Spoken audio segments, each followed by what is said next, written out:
Welcome to the Virtual Center for the Study of the Constitution and Civic Responsibility, an ongoing inquiry into American political origins and evolving institutions. The Executive Director of the Virtual Center is Dr. Bill O'Brien. He's also your host for this continuing conversation. Here he is now, Dr. Bill O'Brien.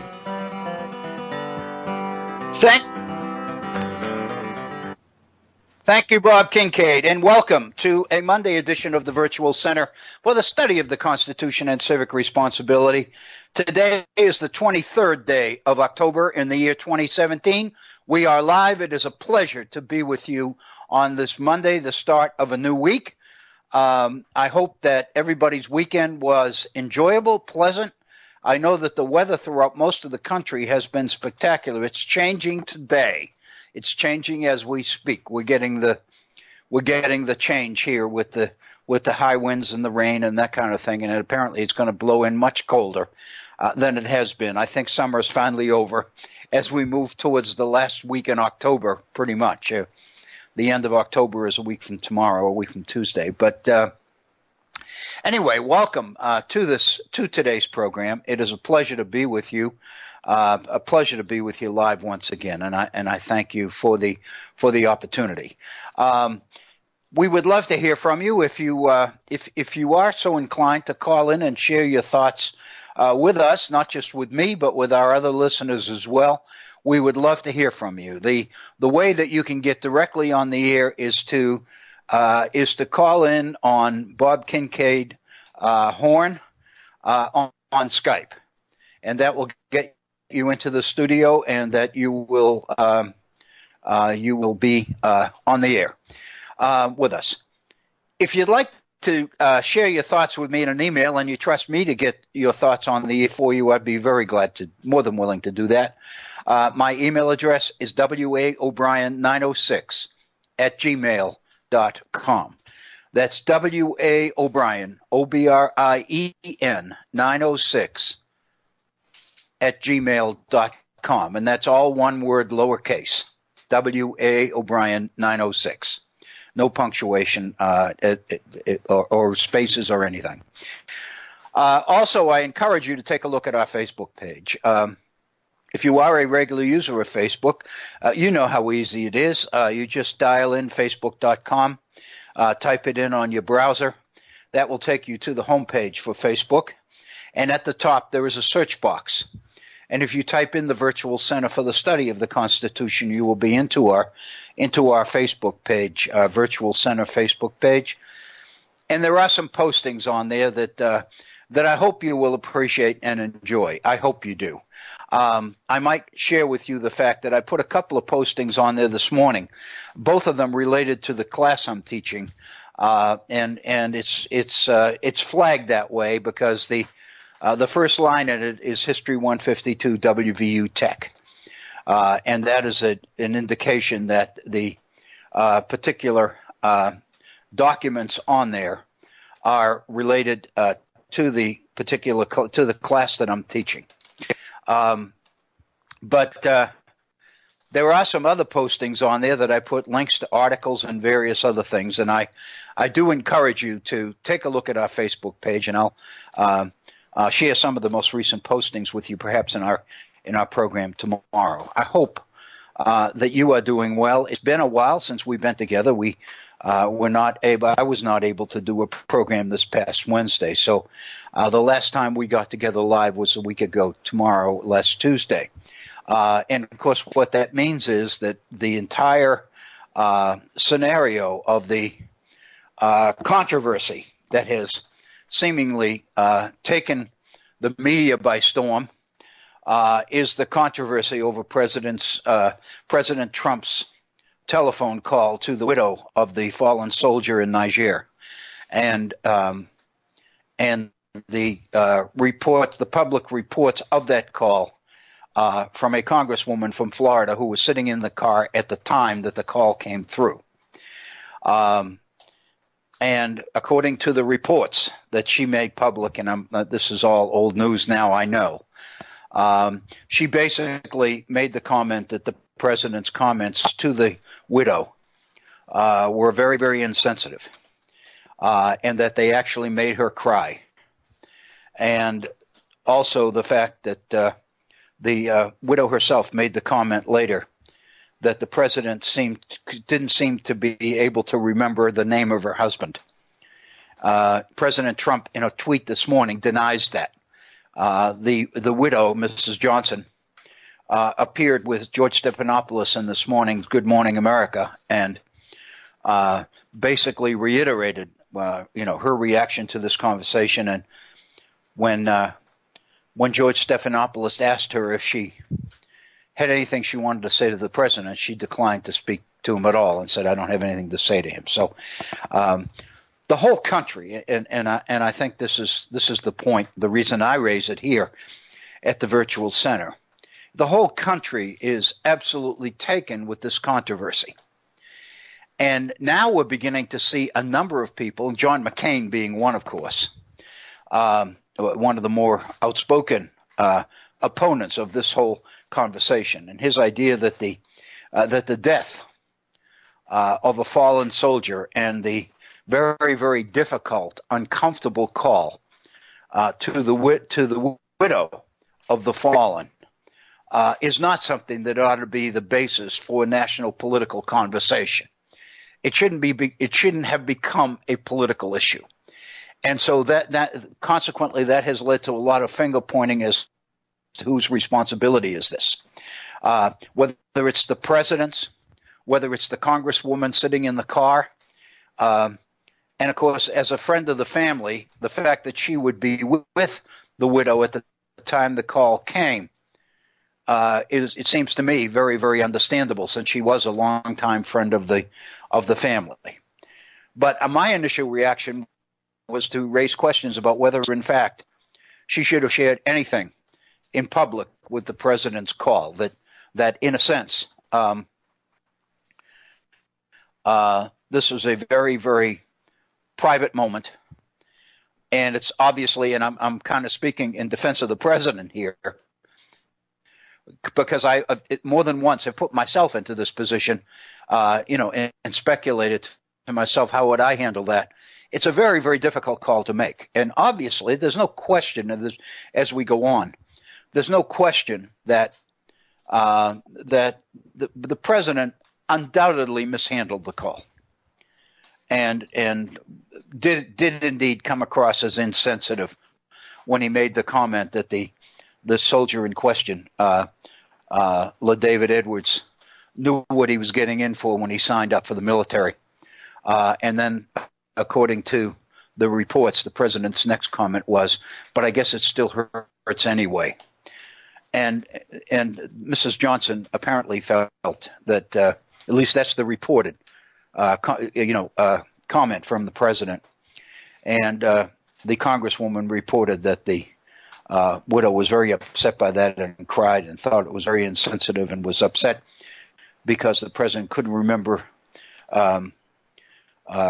Sergeant Edwards' name, Sergeant Johnson's name, and so anyway, and to be, I think, to be considerate, it is entirely possible that any one of us could have stumbled on a call like that, because it's a difficult call to make. I think there's something else to keep in mind too. Given the mental state and the emotional state of the recipient of the call, it raises some questions as to how accurate the reporting of what the president said. I know in my own case, when I lost a loved one, I wasn't thinking straight. I wasn't hearing straight. I was hearing people say things that they didn't quite say, et cetera, et cetera. And it's just a very, very difficult time. And the point that a lot of commentators are making is, if the president had just owned up and say, "I'm really sorry," or something like that, and it was just a difficult call, and I may have come across as sounding insensitive, but I really didn't mean that. I was nervous about it, and that kind of thing. But obviously, we're dealing with a personality that can't make a call like that. And so that creates it seems to me, particular issues. But again, the whole question is the divided nature of this. It becomes a matter of political conversation, and by definition, it divides. And it seems to me one of the issues is who's most responsible for keeping this issue alive. I think there's no question that the media, in part, is responsible for this. There's no question that the whole nation is interested in it for a number of reasons. I know that I got into, in my own home, my wife and I got into a very, very long and intense argument over this. It wasn't an argument. It was a discussion because of how sensitive this is. My wife has a very, very long and strong military background in her family. Her dad, her brothers, her son are military people. And she was very upset by the whole thing and by the president's behavior and various other things. And so was I. But my concern was I don't think for political reasons and the divisive nature of the whole thing that it ought to be the topic of national conversation a week after the event. And that's what we're into. I heard one of the retired General McCaffrey make the comment earlier today that there are some really important issues going on in the world, North Korea being one of the most obvious, the Iran situation being another. The fact that Secretary of State Tillerson made an unannounced trip to Afghanistan. He's in Afghanistan now, apparently. And obviously there's a lot going on in the world. This is not the place, it seems to me, that Americans ought to be putting their attention, their focus. Because very honestly, it's a divisive issue, and there really aren't any winners in this. So the fact of the matter is, my feeling, very honestly, is that it was up to the president to put a stop to this. And the fact of the matter is, even if the widow heard him being insensitive, it seems to me the best interest of the nation was for the president to not respond to it. And he just doesn't seem able to do that. So consequently, that kept the fire burning and kept the issue going. And we are where we are, it seems to me. It's very, very bad. On the other hand, there is the political nature of the whole controversy. And I don't mean the specifics of it in terms of finger pointing, in terms of who's most responsible for this, that, or the other. I'm talking about the very nature of the conversation itself. And the fact of the matter is, it's diversionary. It's taking the nation's attention and the media's attention away from other issues. Not only potential crises in international affairs, but also the ongoing investigation into last fall's elections and the issue of Russian hacking. And whether, in fact, Russian interference in the election affected the outcome, and whether, in fact, there was any collusion on the part of the members of the Trump administration in that interference. There's absolutely no question that the special counsel, since he is now he has interviewed Reince Priebus and interviewed a number of former members of the administration, it's very obvious that the investigation is getting closer and closer. It's also obvious when it seems, just as a matter of course, that when that investigation seems to unearth an issue, something that raises serious questions, we seem to end up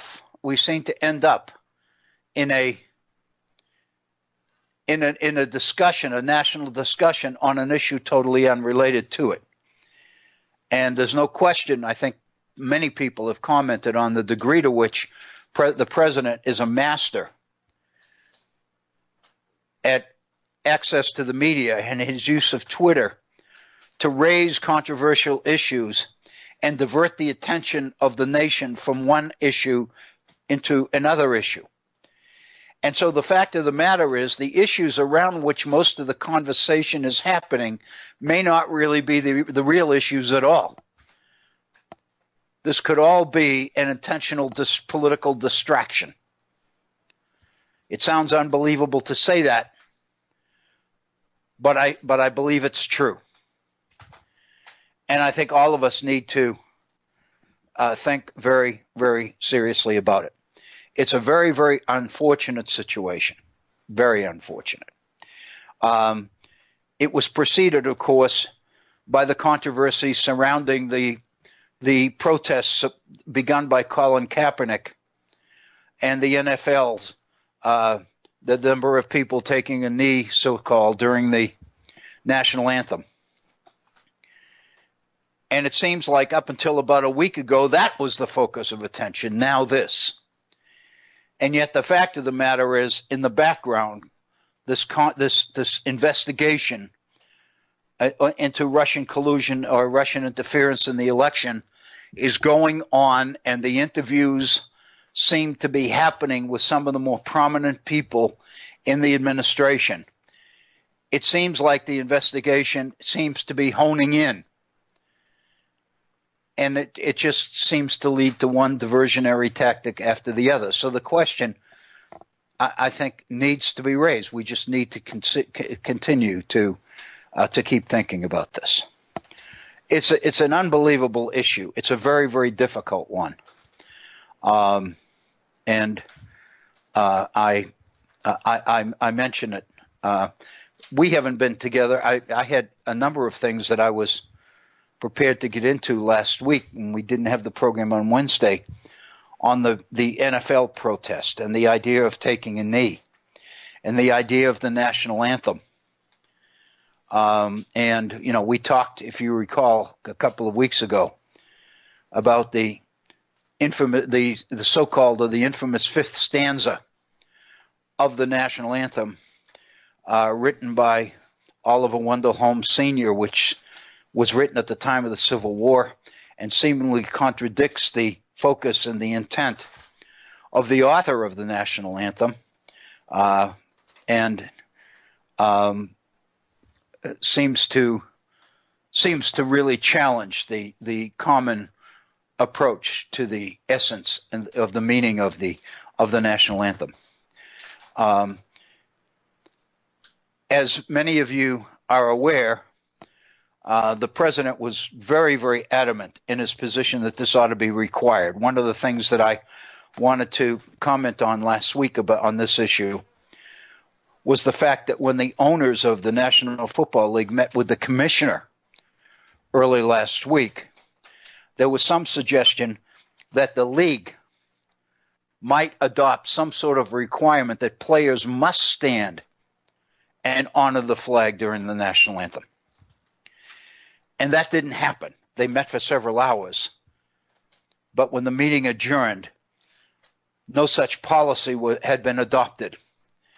President Trump was quite upset by that and responded to it and insisted that there ought to be a requirement that these people must stand and must honor the flag and the nation during the national anthem, or not play.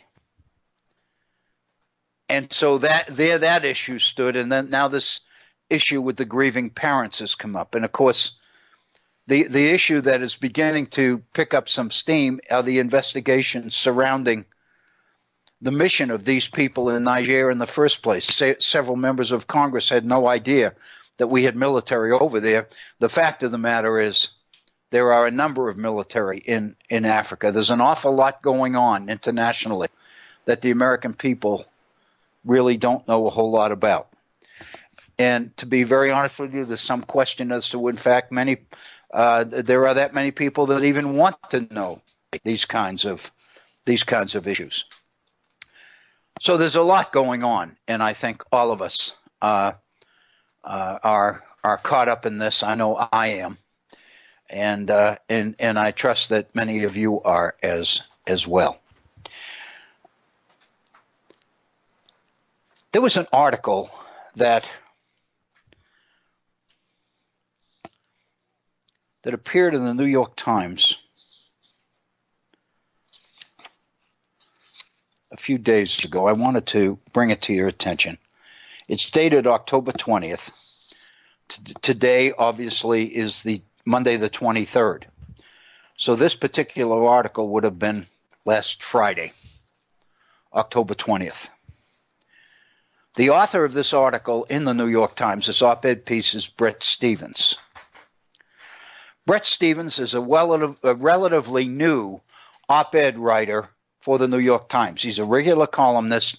He hasn't been there that long, 2 or 3 months as well as I can recall. A number of you probably are a little bit familiar with Bret Stephens. He is a pretty prominent conservative commentator, and some people had issues in the fact that the New York Times, which of course has the reputation of being the media's feature liberal newspaper, now not only has David Brooks on staff as a regular columnist, but now has Bret Stephens as well. And I think I've made reference to a couple of pieces that Bret Stephens has written in the past. There's, I think I would have to say this honestly, that there's indeed opportunity for taking issue with Bret Stephens' political persuasion, political issues and preferences. But I don't think that ought to necessarily affect the competence of the man himself. And in the few months that I've been regularly reading him, I have to say that I'm somewhat impressed with the depth of his thinking. Most of the time, I don't regret the time it took me to read what he says. I know who he is. I can't, depending on what the topic of the particular piece happens to be, I can kind of anticipate before I get too far into it as to what the overarching message is going to be because of the nature of the person writing it. But that doesn't deny the quality of the article itself. It doesn't deny the value of some of the information and some of the insightful perspective that seems to be a feature. And I guess what I'm saying is that Bret Stephens, in the few months that I've been reading him on the New York Times, seems to match up pretty well with the quality of some of the other commentators on the regular op-ed writers on the New York Times dais. And I mean that. On Friday, Bret Stephens had a piece which really touched me personally, primarily because it focused on higher education. And more specifically, the title of the article, America's Best University President. And when I saw that title, I had to read the article. I had to know who he was talking about and why he was willing to write an entire piece in the New York Times, not only identifying the person, but explaining why this person was the best university president in the country. There's a lot in the article. And if you permit me, I'd like to spend some time on this issue with you. First of all, let me end the mystery. The university president in question, the one that Bret Stephens refers to as America's best university president, is Robert Zimmer, who is president of the University of Chicago and has been since, I believe, 2006. And the catch-all, the opening paragraph, if you will, to catch people's attention are the questions about the University of Chicago. Last week, as many of you will recall, a behavioral economist at the University of Chicago named Richard Thaler was the latest recipient of a Nobel Prize. And the question that Stephens raises is the fact that so many Nobel Prize winners have come from the University of Chicago. 90 of them, in fact. And so his question, Bret Stephens' question was, what is there about the University of Chicago and the presidency of Robert Zimmer that has produced 90 Nobel Prize winners? And when Zimmer was asked that question, his response was that the University of Chicago features a campus culture that is committed, and this is a quote, to discourse, argument, and lack of deference, unquote. Discourse, argument, and lack of deference. I thought about that, and I thought to myself, I can really support that. I don't have questions about that. I think that that's what the purpose, the ideal purpose of a university culture is. That's what makes a university unique. The whole issue, as a person who spent his entire professional life on university, college, and university campuses, I became committed long ago to the issues associated with the term academic freedom.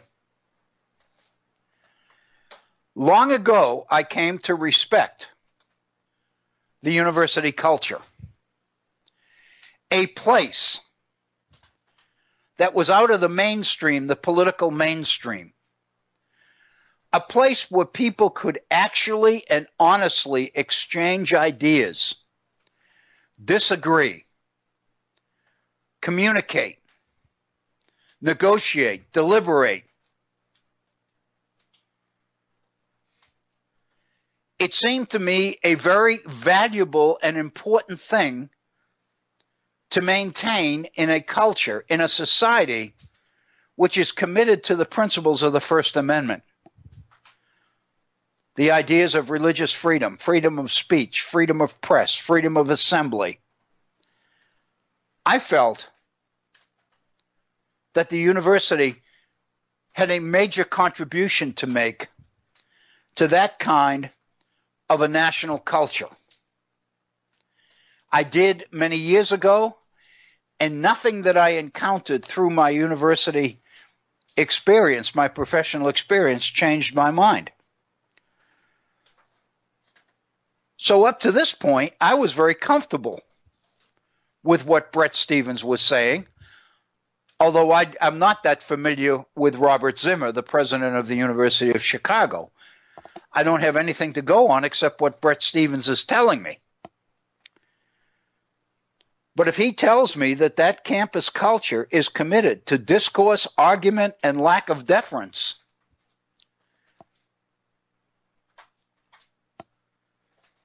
lack of deference, that's an interesting phrase. Because basically what it suggests is nobody has the right in a real dialogue to speak louder than anybody else. In theory, everybody's ideas deserve a hearing. Everybody has a right to be heard. And the whole idea, the traditional idea of the pursuit of truth, is based on the idea that the marketplace of ideas is exactly that, a marketplace. And that when all sorts of competing ideas are entered into the conversation, and there is an opening conversation and dialogue and argument and give and take, when people aren't playing political games, so to speak. The theory is that the best ideas prevail and the weakest ones fall by the wayside, and that's really the best avenue in the pursuit of truth. I've always accepted that. And I was kind of encouraged that so also does Bret Stephens. And that's the reason that he so respects Robert Zimmer, the president of the University of Chicago. So far, I'm on board. Reflecting on that March exchange, Zimmer addressed trends in the country that bother him.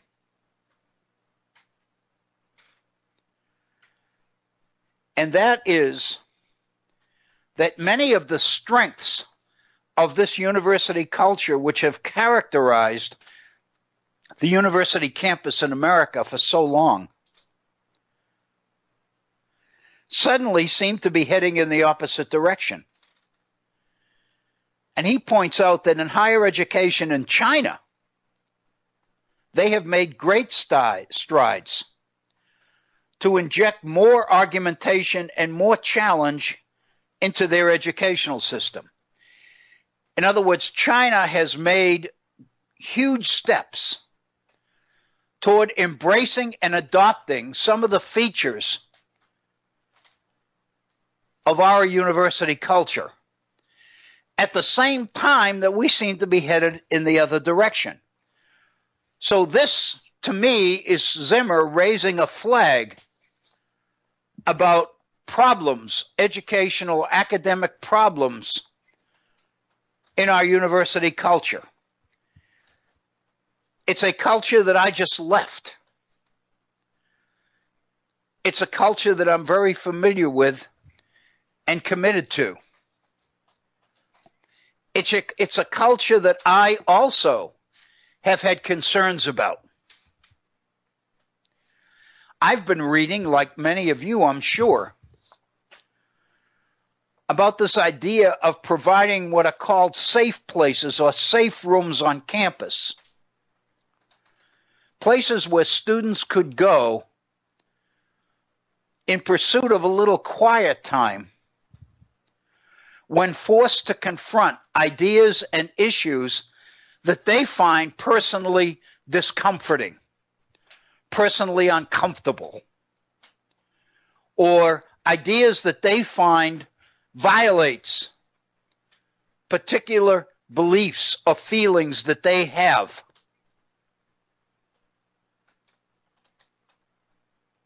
Because in my mind, I know that the whole idea of a quality education is challenging our belief systems, not reinforcing them. If your belief system is to prevail in a culture of university dialogue, debate, and argumentation, if what you believe is to prevail in that kind of environment, it ought to be because it's the best. It's right. It's the answer. Not just because people have been told or taught that it's the answer. In other words, can it withstand the dialogue? Can it withstand the argumentation?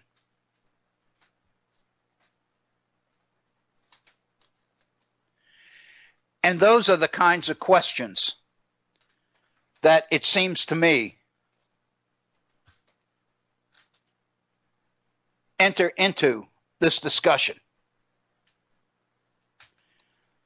Last year, Bret Stephens said, the Dean of Students at the University of Chicago, Jay Ellison, sent a letter to incoming freshmen at the University of Chicago in order to let them know where the college stood in respect to what Bret Stephens has referred to as campus culture wars. How does the University of Chicago feel or stand on some of these issues about safe places and about shielding and protecting students from uncomfortable ideas and uncomfortable perspectives? The Dean of Students took it upon himself to send a letter to incoming freshmen and address those issues straight up. And this is what that letter to incoming freshmen said. Our commitment to academic freedom means that we do not support so-called trigger warnings. We do not cancel invited speakers because their topics might prove controversial. And we do not condone the creation of intellectual safe spaces where individuals can retreat from the ideas and perspectives at odds with their own, unquote. To be honest with you, that's something I believe in very strongly.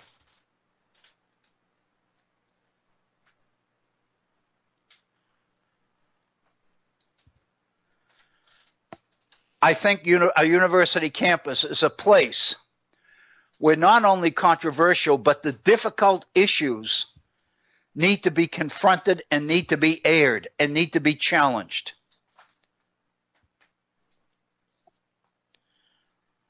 Let me divert attention from Bret Stephens' article for a moment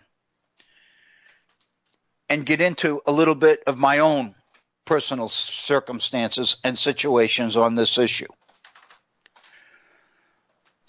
Most of you who listen regularly to the Virtual Center know that I'm teaching a university introductory class in American history this semester.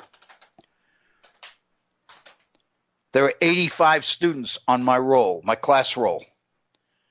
It's a large class.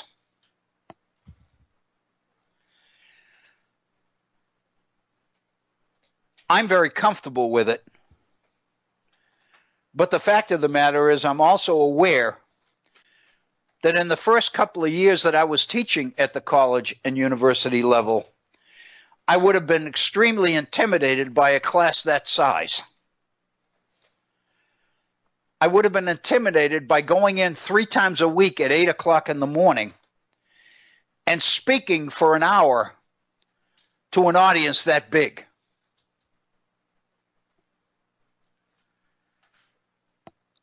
But over the years, I guess I've reached the point where I'm fairly comfortable doing that. If I were to be a little bit vain, I'd say I've even gotten to the point where I kind of enjoy it. Because if I really teach, if I really believe that I'm really teaching and I'm really raising some important issues, then I like the idea that there are a significant number of people on the other end to whom I'm speaking.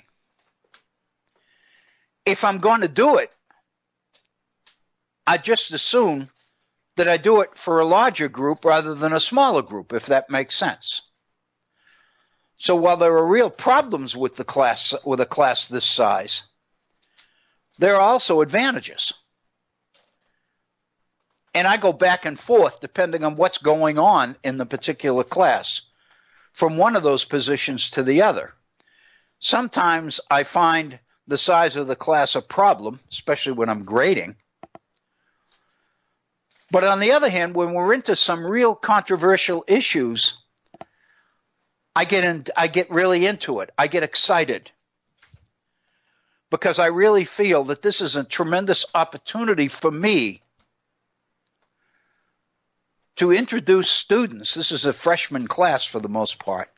Introduce students to some really controversial issues that they probably haven't been able or asked to confront before. And in my mind, I believe this is what a university education is all about, is confronting these things, not dodging them, not looking for safe spaces so you don't have to expose yourself to ideas and concepts and principles that you're uncomfortable with. The only way we can learn, I believe, is to confront them head on. If they're really worthy of your support, it's because they can be sustained in a university environment. They can withstand the criticism and the questions and the argumentation and all the rest of it that goes with this kind of an environment. So my feeling is when students get out, when students leave this particular experience, they may leave believing many of the same things they did when they come in. The difference is they understand them a lot more than they did. They know what their strengths are, and they know what some of the more popular or prevalent concerns about those issues are. They're much more informed, which means that not only do they know what they believe, but they understand it. I think the university environment, the culture, is not out to destroy what people believe and replace it with something new. I think what the university environment is empowered to do and required to do is challenge ongoing prevalent belief systems and force people to critically confront what they believe and never have really thought about before. And so in this particular setting or in this particular situation, I'm extremely comfortable with what President Zimmer of the University of Chicago is saying about the culture.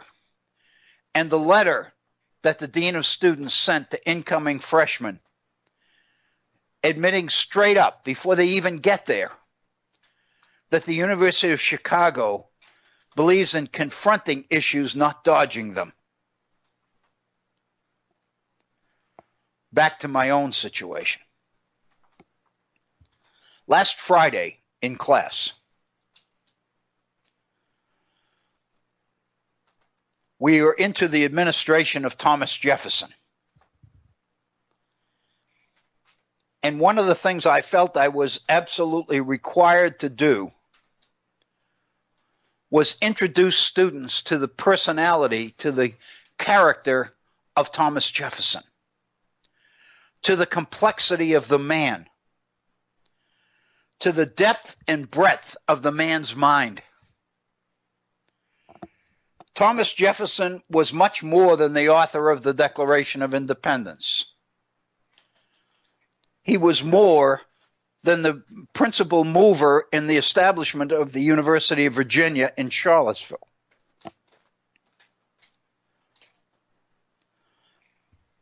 For those who have visited his home place at Monticello, you are very comfortable and aware of the fact that Jefferson was into all different kinds of things: science, climate, history, language, behavior, human behavior, nature.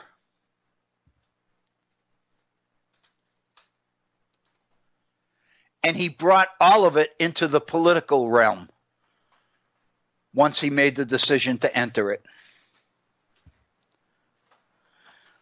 Consequently, Thomas Jefferson in our history is one of the more complex and controversial figures in early American history for a number of reasons. Many people like and respect him. A number of people don't.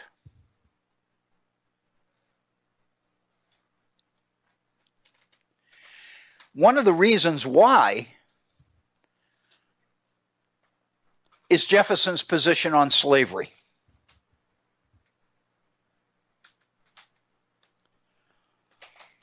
Many people are aware that unlike many of his contemporaries, Jefferson did not free his slaves even when he died. He did not grant freedom to his slaves. More than that, many of us are aware that Thomas Jefferson entered into a relationship with Sally Hemings, one of his slaves, a relationship that produced several children. Despite that, Sally Hemings remained Jefferson's slave.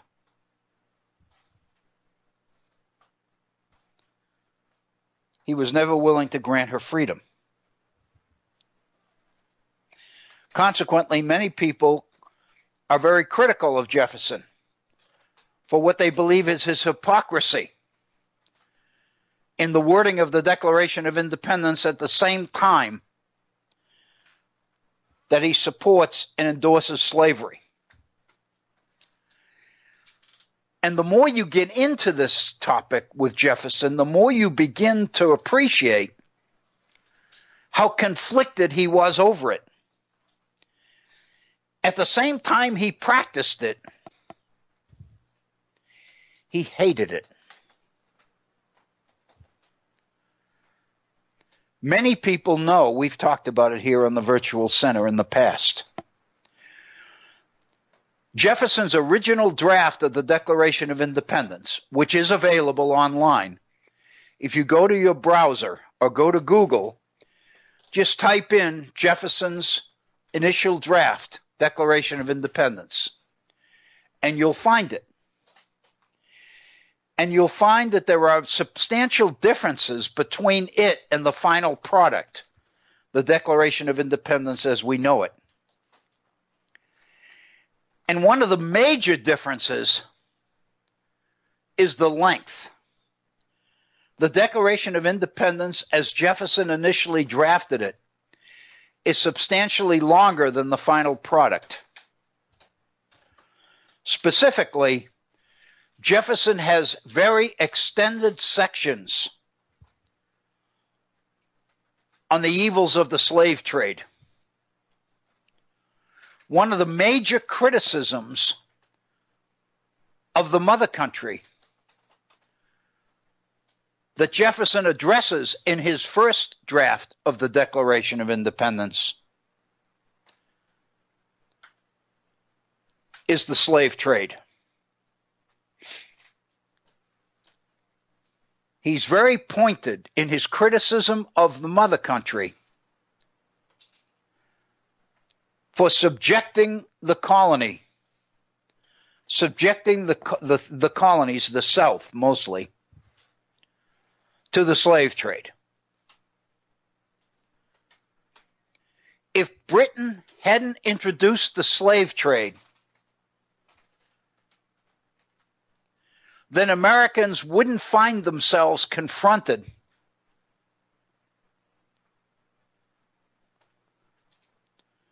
with tens, hundreds of thousands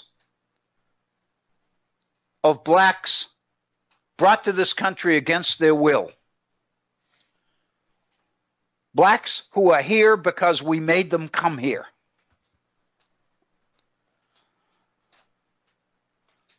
People who very likely resent being here, resent the denial or the loss of their freedom,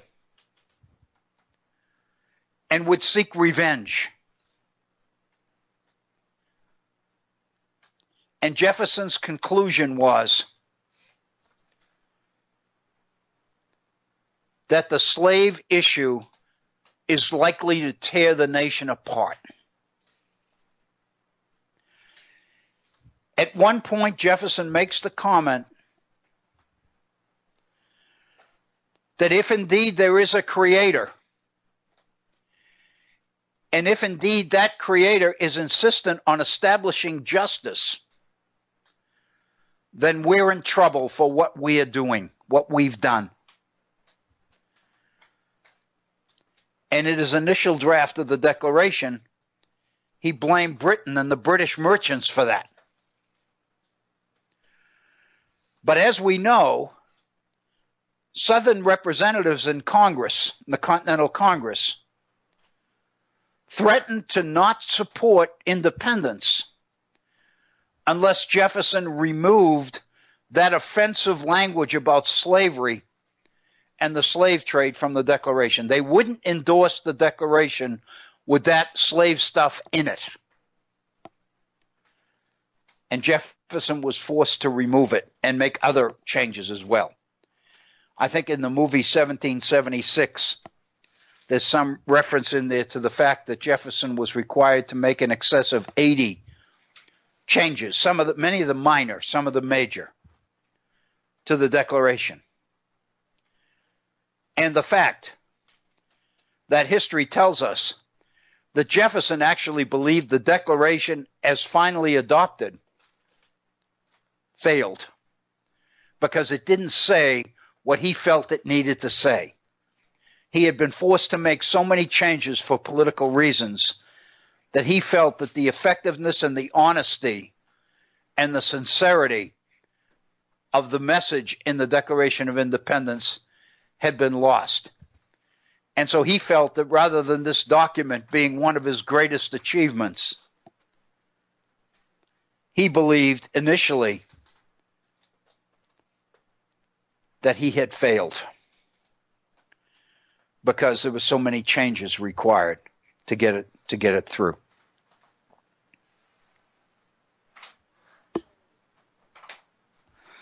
I got into this in class last Friday in introducing students to the complexities of Thomas Jefferson. He referred in one place to the fact that slavery is what he called a fire bell in the night. There's going to come a time, probably at night when we're not ready for it, that the institution is going to turn on us and bite us. And indeed it has.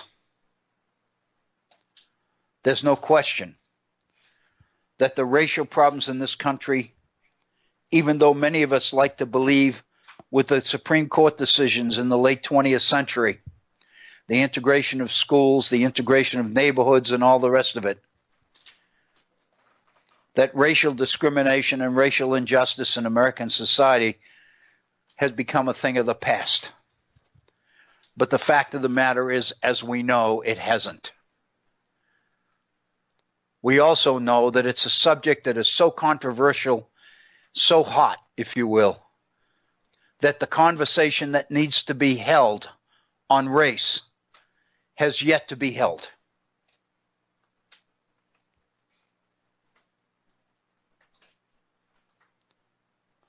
One of the things that I introduce students to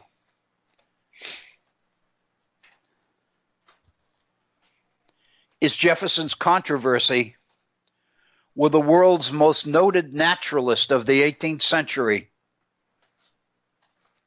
Buffon, the French nationalist, Buffon, the Comte de Buffon.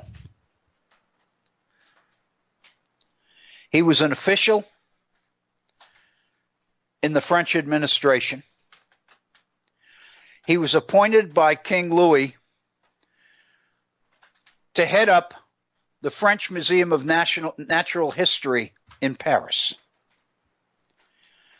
And from the 1740s up until the early 1780s, Buffon wrote the natural history of the world in 36 volumes.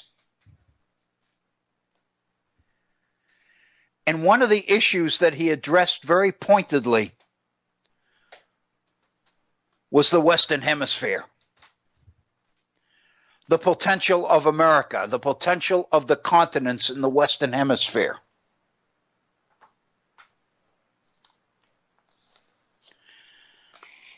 I have in my hand a monumental book written in 2010 by the noted revolutionary historian Gordon Wood, whose book on the radicalism of the American Revolution is a Pulitzer Prize winner.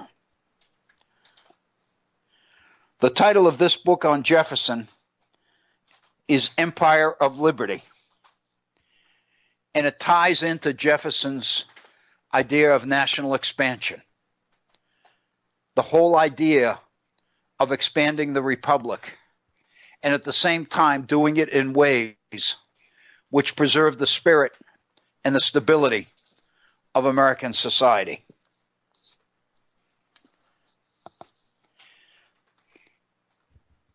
In one of his chapters on the West, the Jeffersonian West, And this, of course, is a chapter that incorporates especially Jefferson's purchase of Louisiana in 1803 from Napoleon, in which the physical size of the continental United States was more than doubled. And even though Jefferson was a noted strict constructionist, as we call it, Jefferson believed that government's powers ought not to be not expansive, but limited. And Jefferson believed that if in doubt, we had to look at the Constitution of the United States in order to know whether in fact a particular action by government was constitutional or not. And at the time, Jefferson's advisors brought his attention to the fact that the Constitution of the United States does not give the government the authority to purchase something like Louisiana. And Jefferson was conflicted between the opportunity this proposed sale presented to the United States and the constitutional principles that he believed made such a purchase unconstitutional, and therefore one that the American government didn't have the authority to make. Despite his principles, Jefferson recognized that this was too good a deal to pass up.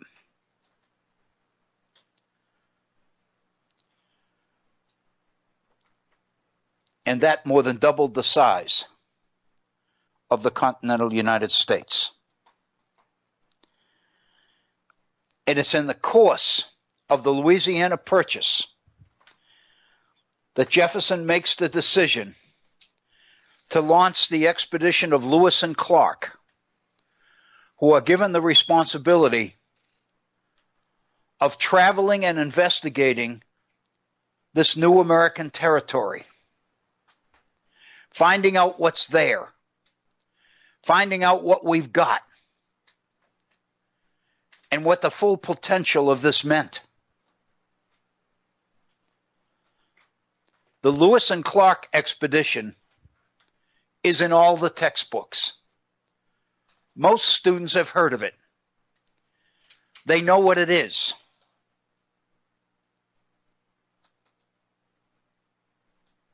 But it's rare for textbooks to address the real reasons for the Lewis and Clark expedition.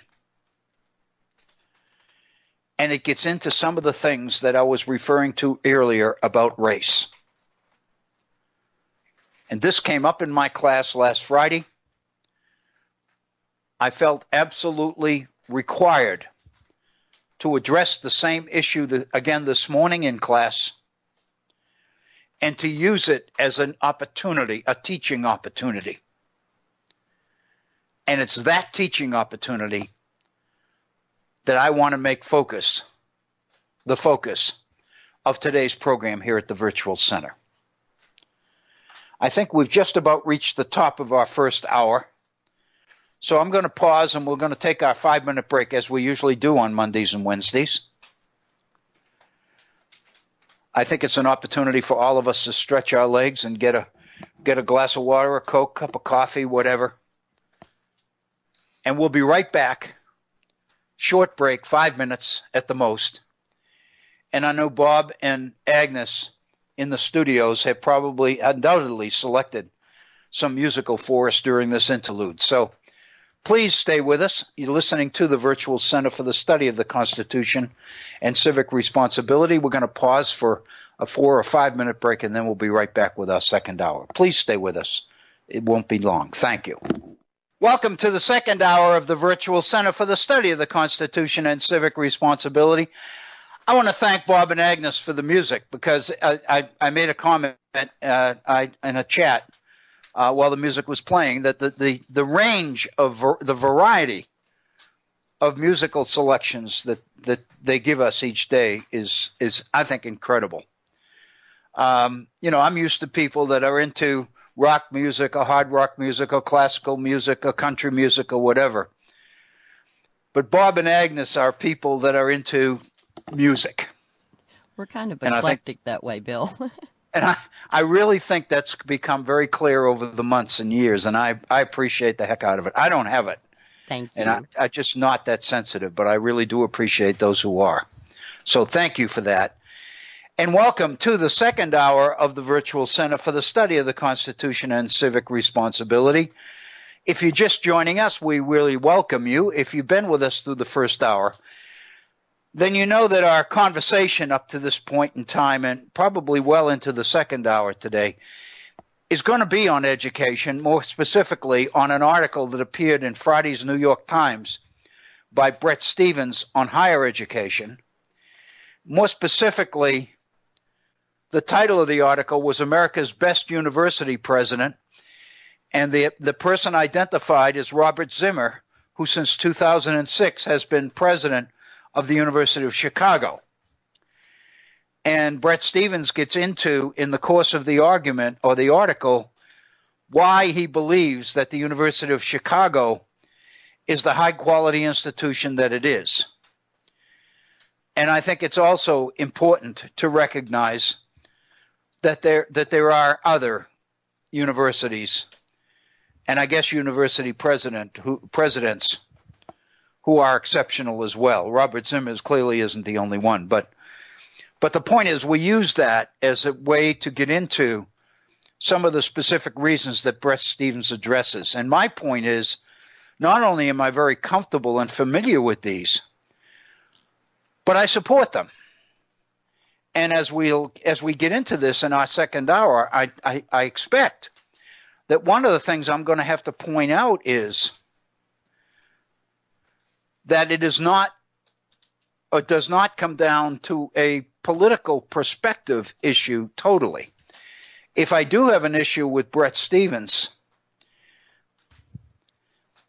it's his inclination to politicize this particular issue and to almost assume that the ideas that Robert Zimmer is advocating in higher education, those issues that he says form the basis of the campus culture existing at the University of Chicago, exist and are popular only with conservatives. And the implication is that liberals somehow can't live with this kind of a university value system. I take issue with that. And I'm hoping that today's program is an illustration of the fact that that's not true. I think Bret Stephens is woefully wrong. In fact, I'll be very honest with you. One of the things I found suggests that conservatives have much more problem with this whole issue of freedom of speech and open dialogue and marketplace of ideas and all the rest of it. And I think that those who apply for admission into the University of Chicago do so because of the reputation of the University of Chicago. They know what their application means in terms of what they're going to get if they are admitted. And the fact that the university administration, President Zimmer and the Dean of Students, had to take it upon themselves to send a letter to incoming freshmen and remind them what the University of Chicago stands for in terms of academic quality and culture. It seems to me then as an invitation that this particular higher education value system is not the personal private property of conservatives only. I think the fact that they had to address this issue with their incoming freshmen suggests that they are aware that there are serious questions about the academic culture currently underway in the country as well. I think we have one of the most anti-intellectual individuals sitting in the White House right now. I think as a result of that, for political reasons, the university culture and the people who frequent and who exist on university campuses throughout the country find themselves to be the recipients of an awful lot of negative publicity coming out of the White House. I think that's something that conservatives need to address as well. But be that as it may, and I mentioned at the very beginning, I'm quite familiar with the political priorities and perspectives of Bret Stephens. And what that means is, in spite of some of the opposition I have to positions he takes, the fact of the matter is he's worth a read. He's bright, he's creative, he's perceptive, he's insightful. And more often than not, what he writes is worth reading. I really believe that that's very consistent with the very value system that he praises Robert Zimmer, the president of the University of Chicago, for having.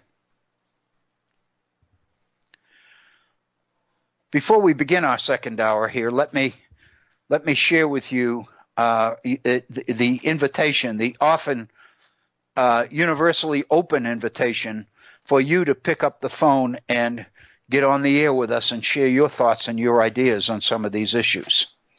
You can get on the air by calling Bob Kincaid Horn at Skype.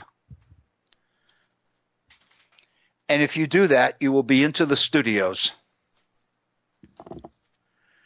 And Bob or Agnes will get you on the air.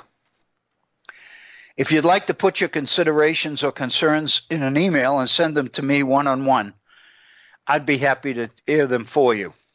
My email address is waobrien906@gmail.com.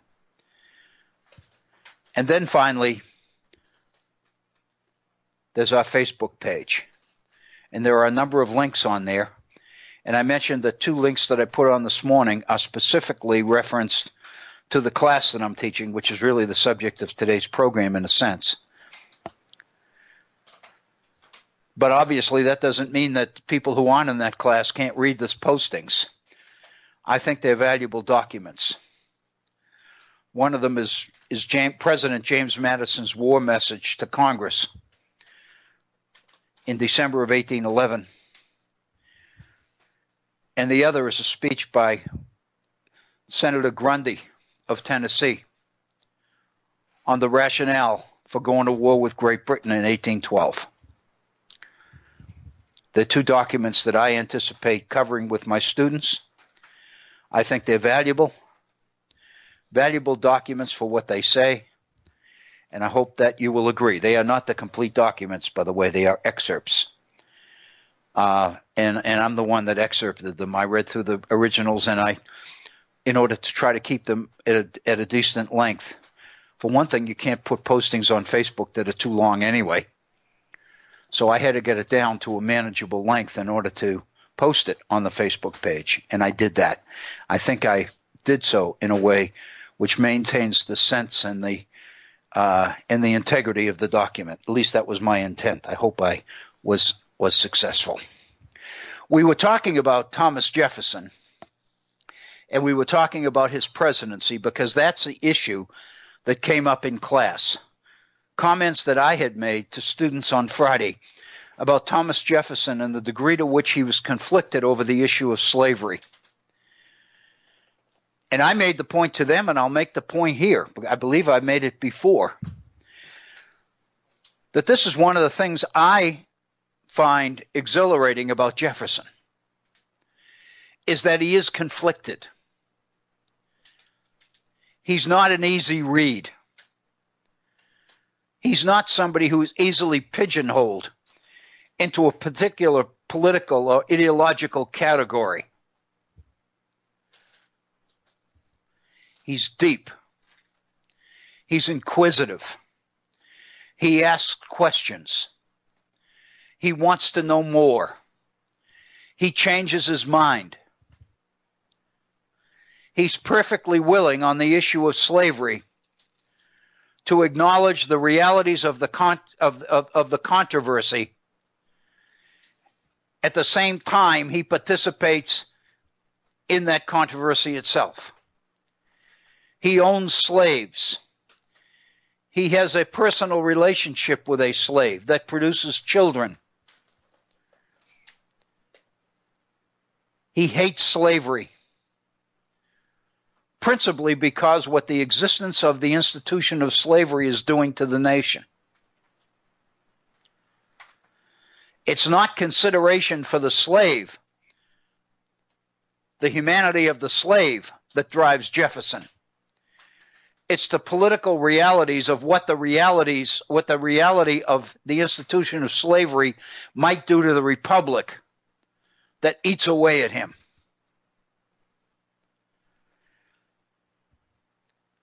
He's prescient. And what I mean is, he was able to anticipate the situation in the country we face today on the issues of race. He saw race as one of the conflicting issues that threatened to tear the nation apart. He blamed the British for it because they introduced the slave system into the country. They didn't create it. It was created by our people to deal with the realities of a growing number of unwilling residents in this country who were brought here against their will. The institution of slavery emerged and took shape to deal with the political and social realities of that.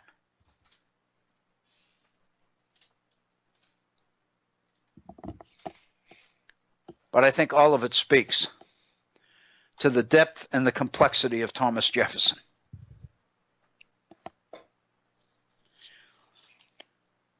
We were talking before break about the Lewis and Clark expedition. Once Jefferson made the decision to purchase Louisiana, even though it had violated his constitutional principles, because he didn't believe the government had the power under the Constitution to make that purchase. On the other hand, he made the decision that the offer was too good to pass up. So he made it. And then in order to learn about what we had, he called on Meriwether Lewis to lead the expedition. Lewis, in turn, engaged Clark, who was a compatriot of his.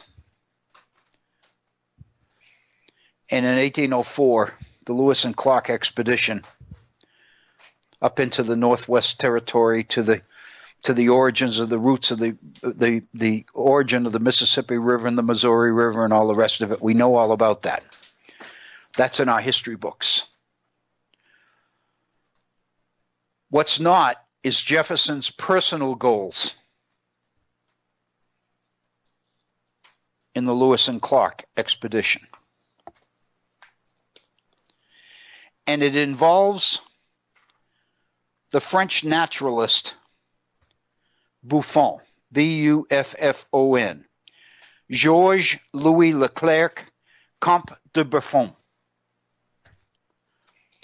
Buffon, between 1749 and 1800, wrote a 36-volume natural history of the world. He was recognized throughout the world as the world's most accomplished naturalist. He knew about nature. He put together what constitutes this encyclopedia of what was known to the world in the 18th century about nature, the nature of plants and animals. As part of his writing, Buffon, and I'm quoting, paraphrasing here, from Gordon Wood's book on Jefferson, Empire of Liberty. And he has a whole chapter here. I'm on page 386 of the book, by the way. Buffon presented some very pessimistic but scientifically grounded ideas about the American environment. There was in the New World, Buffon wrote, this is a quote, some combination of elements and other physical causes, something that opposes the amplification of animated nature, unquote. The American continents, Buffon said, were newer than those of the Old World. They had only recently emerged from the flood, he believed, and hadn't as yet properly dried out. The American air was more humid than that of the older continents. The topography of the land was more irregular, its weather more variable, its forests and swamps more extensive. In short, Buffon wrote, America had an unhealthy climate in which to live. This went to the core of Jefferson's soul. Jefferson was the ultimate idealist. He believed that this republic was destined for great things. And for somebody of Buffon's reputation to take issue with what the potential of America was to be was something that Jefferson could not stomach. Buffon's positions, Jefferson felt he had to refute. He had to challenge. According to Gordon Wood, here are some of the things that Buffon included in his 36-volume Natural History that really went to the core of what Jefferson had to find a way to challenge. Animals in the New World, Buffon said, were underdeveloped, smaller than those of the Old World. America didn't have any lions. The American puma was really not a real lion. It didn't even have a mane, Buffon said. And, quote, it is also much smaller, weaker, and more cowardly than the real lion, unquote. The New World had no elephants. In fact, no American wildlife could be compared to the elephant in size or shape. The best that America had, Buffon wrote kind of sarcastically, was the tapir of Brazil. But, quote, this elephant of the New World was not bigger than a 6-month-old calf. All the American animals, Buffon said, were 4, 6, 8, and 10 times smaller than those of the older continents. Even domestic animals introduced into America, excuse me, from Europe, tended to shrink and dwindle under the influence of the New World's climate. Buffon's conclusion about the environment was frightening. It irritated Jefferson to no end. Living nature, Buffon wrote, is thus much less active there, much less varied, and we may even say less strong. To learn that the particular American habitat had affected animal life was unsettling, but to learn that the environment of the New World was also unhealthy for humans was truly alarming. Buffon claimed that the American environment was responsible for the apparently retarded development of native Indians. They were, Buffon said, like reptiles. They were cold-blooded. Their organs of generation are small and feeble. The natives of the New World had no hair, no beards, no ardor for their females. Their social bonds were weak. They had few children and paid little attention to the children they did have. In some ways, this strange, moist climate of the New World had devastatingly affected the physical and social character of the only human that's native to it. The outlook for humans in the Old World, transplanted to this forbidding environment, was therefore not a happy one. Jefferson went out of his mind. He had to challenge this. He had to contest it.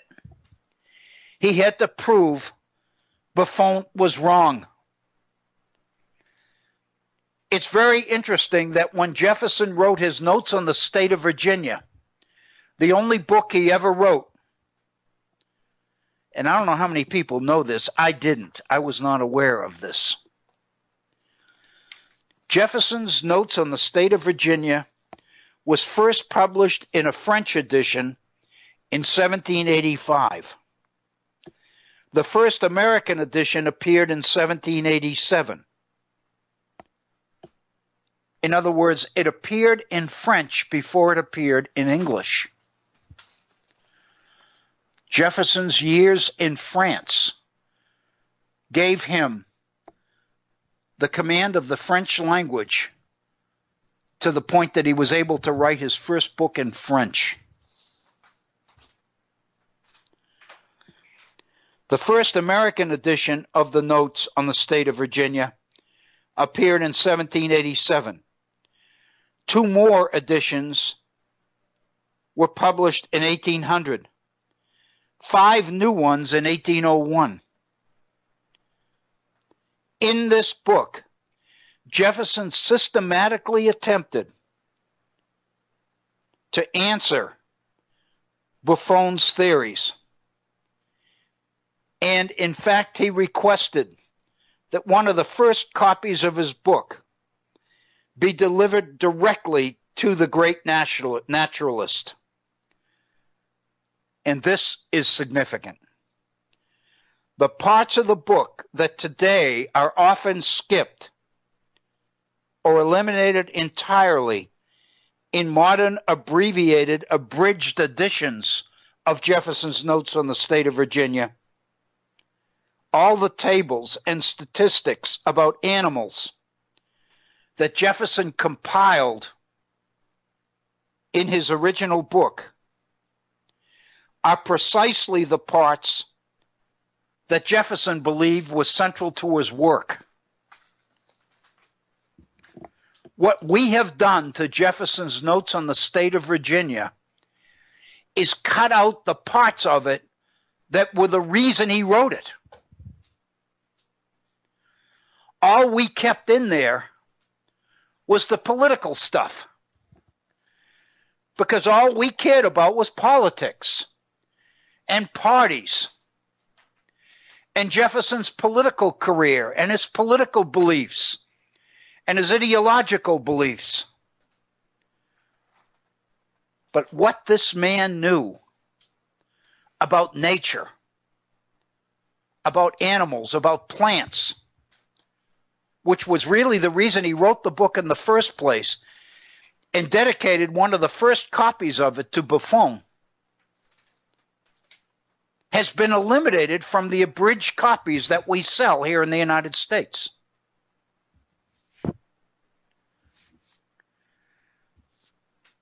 Jefferson was determined to challenge Buffon's ideas and comments about the New World, about its climate, about its environment, and about its impact on people and on animals.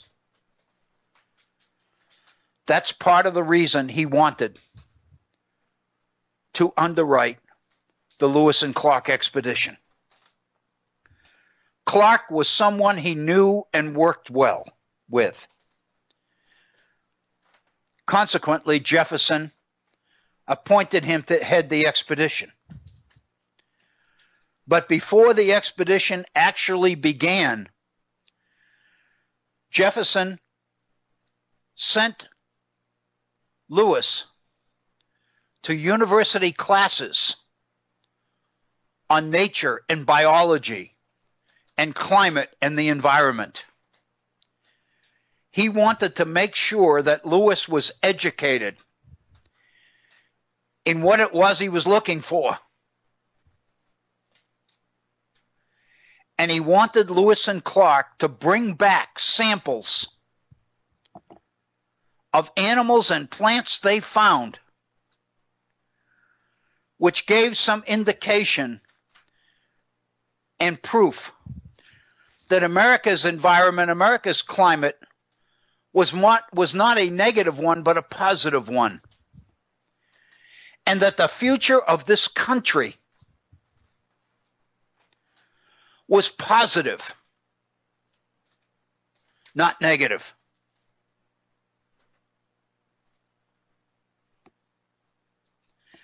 I think this is fantastically important information for people to have, for students to have.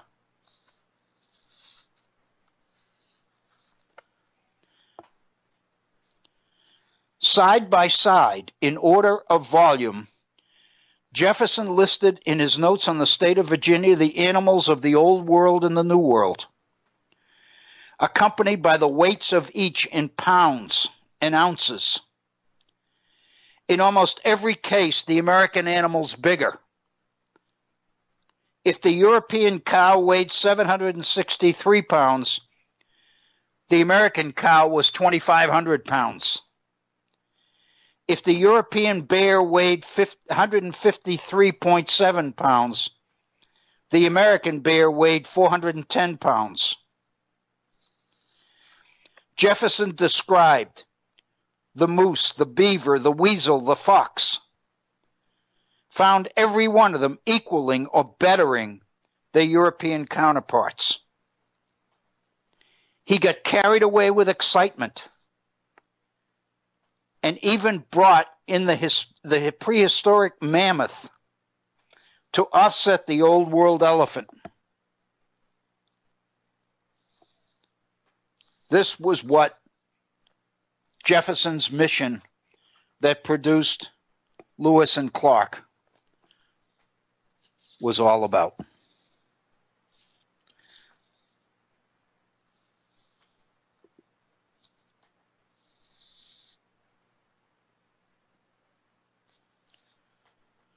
I'm feverishly looking for one particular section that I wanted to share with you.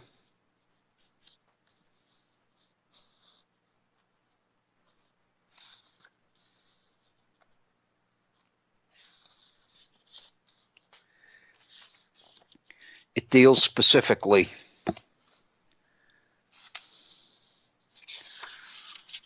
with Indians.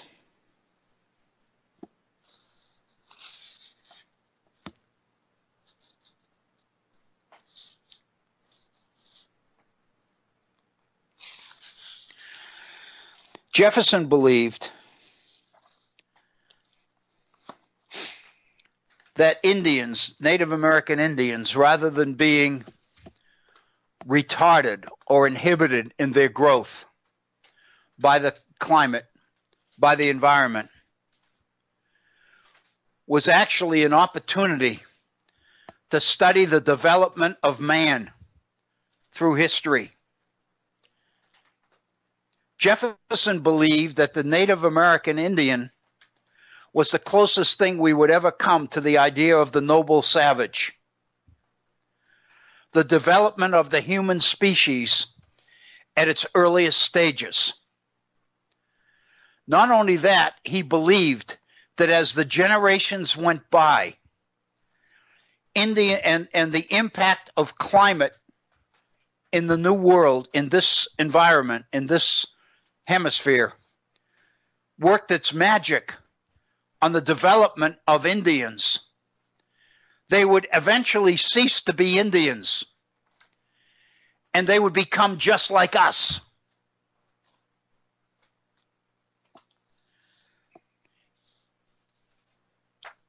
And this next statement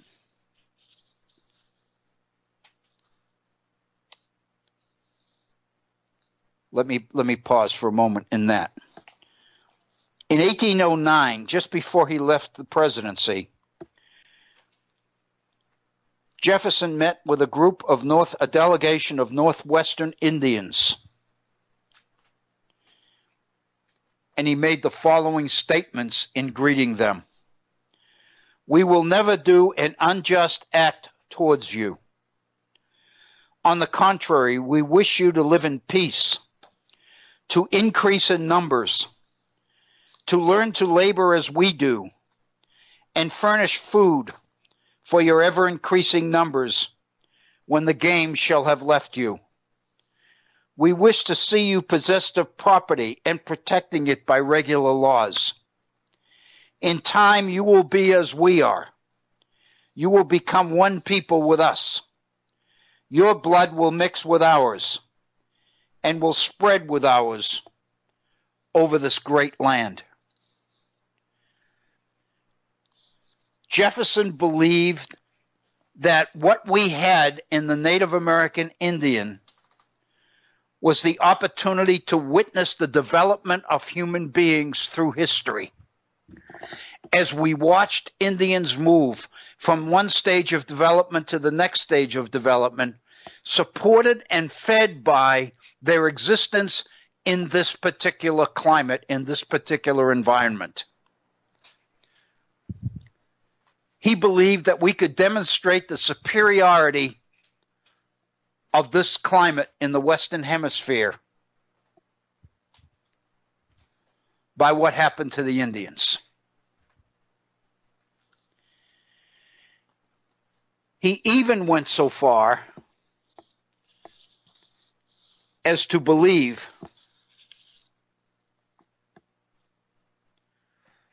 that the climate would also work on blacks. Gordon Wood says the following. Americans' preoccupation with the climate that was causing diseases like yellow fever grew out of their Enlightenment assumption that people were the products of experience and external circumstances. People became what their environment dictated. The idea of behavioral psychology, if you will.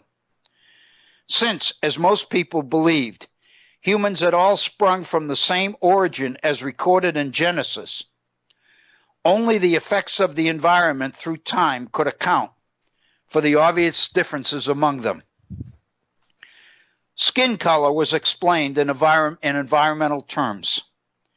Many people believed that the blackness of Negroes came from the intense African sun, that somehow the African skin had become scorched. In the peculiar climate of America, some Americans thought the African American skin would gradually become lighter, perhaps even eventually white. South Carolina historian David Ramsey, who believed, quote, that all mankind was originally the same and only diversified by accidental circumstances, claimed that in a few centuries, Negroes will lose their black color. I think now, he said, they are less black in New Jersey than in Carolina, unquote. That's what Jefferson was trying to document and prove in his notes on the state of Virginia. That's the kind of evidence he wanted Lewis and Clark to provide. That's the complexity of Jefferson. One of the things I mentioned in class was, despite our last political elections and the red caps emblazoned with "Make America Great Again," the fact of the matter is, if we were to be honest, the person owed the most respect for trying to make America great again was Thomas Jefferson, What a campaign. What an effort. Absolutely spectacular. But back to the issue at hand. I got into some of this stuff last Friday in class. And especially this David Ramsey stuff about the fact that the skin of blacks would gradually become white as time went on and as generation after generation continued to live and function in this particular environment, in this particular climate.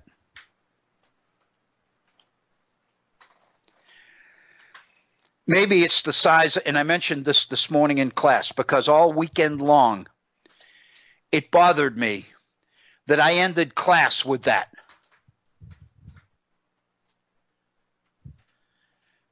And I this morning told my group that I think it comes not only from years of teaching, but from having a class as big as that one.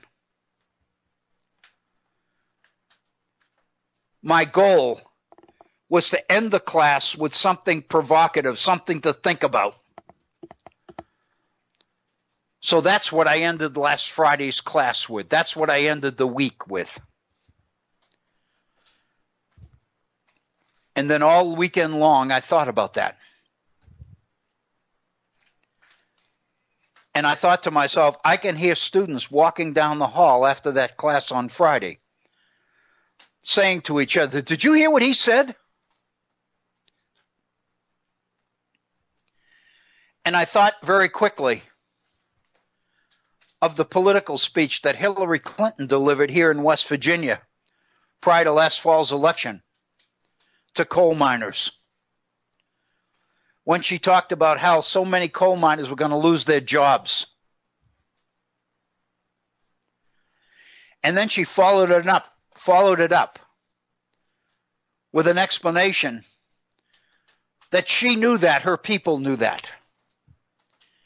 And if she was elected, she was going to make sure that sufficient federal attention and federal money was allocated for coal country and the massive training program necessary to retrain these people into productive work, preferably in the areas of renewable energy like wind and sun and all the rest of it. But the nature of a political campaign is that her comments were taken out of context. And all West Virginians ever heard about was Hillary's statement that we're going to eliminate all these coal jobs. And if Hillary had any chance of victory in West Virginia, it ended that day. Because her opponents took it out of context, featured it in political advertising, and flooded the state with that portion of her presentation, of her talk. She was taken out of context. The meaning was totally reversed, and it was used against her politically. And I thought to myself, my comments last Friday could be taken out of context.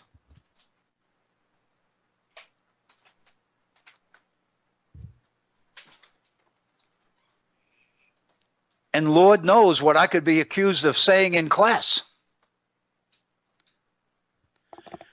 So then this morning I talked about what makes a university history class a university level class. And what makes it so is the need to address some really complicated, complex, but substantial issues that a lot of people avoid because they're too dangerous. Race, sex, religion, national origin. But the fact of the matter is, all of it is necessary if we are really going to understand why people did what they did and why people reacted the way they reacted.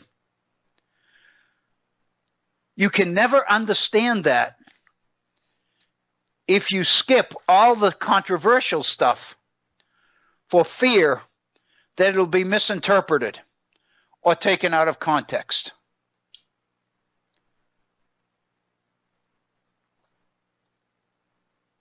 And I felt that this morning's class was an opportunity to take that situation and turn it into a teaching moment.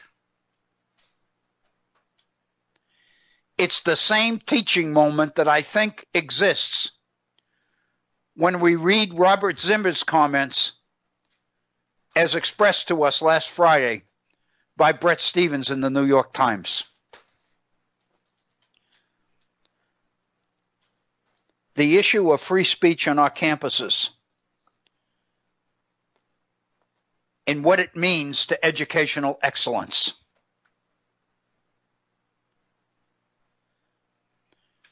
Louis Brandeis made the comment 90 years ago, says Bret Stephens, that free speech is what makes educational excellence even possible.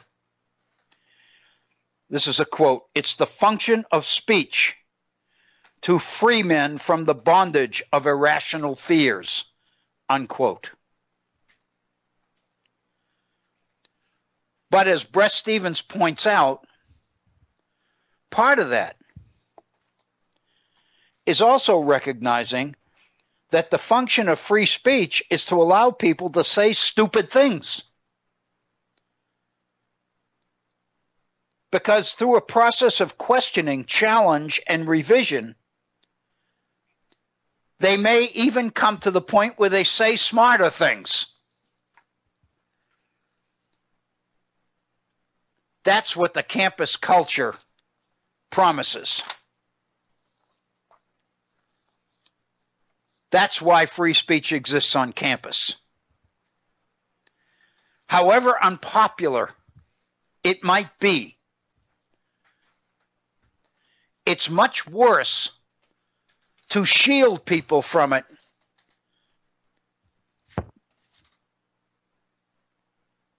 than to expose people to it and live with the consequences.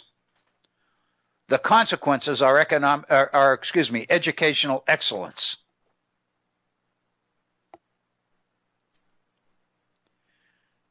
And this is where Bret Stephens becomes political.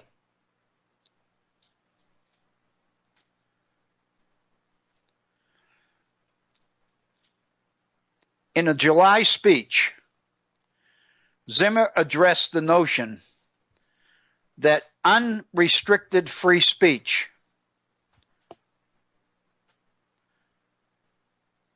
I'm sorry, this was not Robert Zimmer. This was the critics of Robert Zimmer.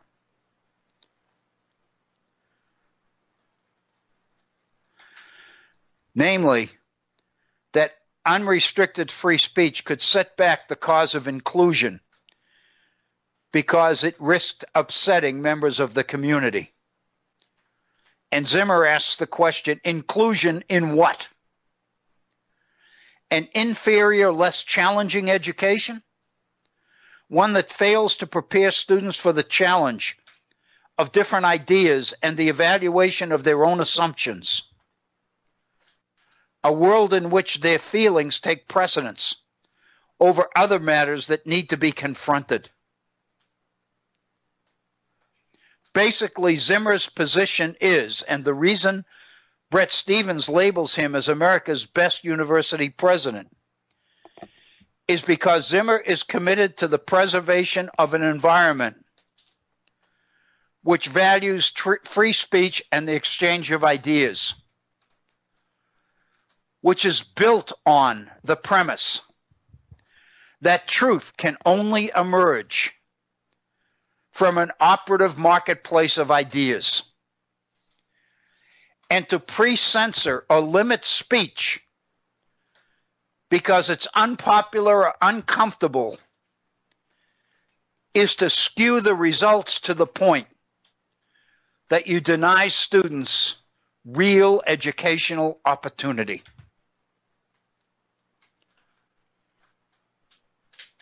But as I mentioned, what makes Bret Stephens' article questionable to a degree in my mind are the political assumptions he makes about it. His assumption is that only conservatives can embrace what Robert Zimmer is saying. Liberals manage the campuses which advocate inclusion and safe places and the need to share citizens and protect, share places where citizens can escape the discomfort of unpopular ideas. Shield people from speech and ideas that would make them uncomfortable.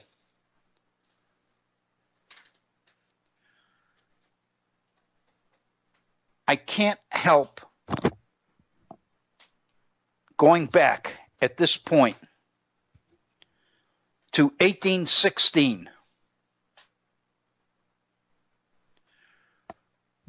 Right at the time when the War of 1812 was ending, the Senate of the United States adopts legislation to put a high protective tariff,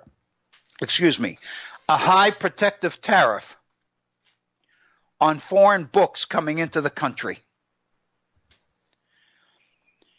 In other words, to assess such a high tax on foreign books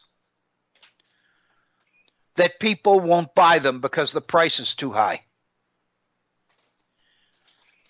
In a sense, it's the United States Senate trying to shield American youngsters from foreign ideas, from dangerous ideas, un-American ideas. It's a classic example of trying to make sure that the education of students conforms to the mission and the political principles of a Republican government. The education we give our students, the Senate seems to be saying, must be fully consistent, totally consistent with the political message of republicanism. A student's education must be geared toward convincing them that what we claim to be about is true. If you think about this, it's frightening. To his credit, retired President of the United States, Thomas Jefferson, takes on the United States Senate in 1816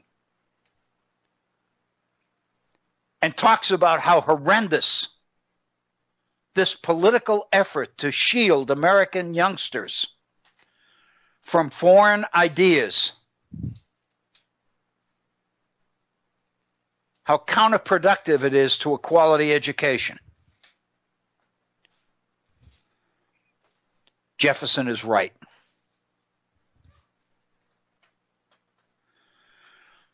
But I think all of this speaks to the way establishment America looks at the education of our young people and still does. I think we are still strapped, still hamstrung by our fears that our young people can't handle contradictory and conflicting and controversial ideas, that their education must be tailored to fit their ideological preferences, and students must be protected from ideas that confront and challenge what they believe. To Bret Stephens' credit, he is committed to the idea that what makes Robert Zeller a high-quality university president is Zeller's commitment to the principles of free speech, argumentation, and debate. You do not allow the desired outcome to dictate what education contains. If it's to be real education, then students need to be confronted with all the evidence, all the facts, so that truth can prevail in the marketplace of ideas.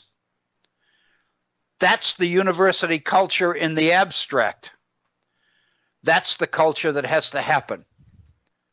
So in my class this morning, if I'm going to teach a class in American history, and I'm going to teach about the presidency of Thomas Jefferson, I've got to deal with the complexities of the man, not just the things he wrote and said that make people feel comfortable because it's what they already believe. They read the Declaration of Independence. They probably had to memorize it in grade school like many of us did. They know what Jefferson's Independence Declaration is about. That's the Jefferson that our curriculum guides and state boards of education want youngsters to learn. They don't want young people to confront the complexities of Thomas Jefferson, the confliction that he has over the issue of slavery, and his effort to do something about it.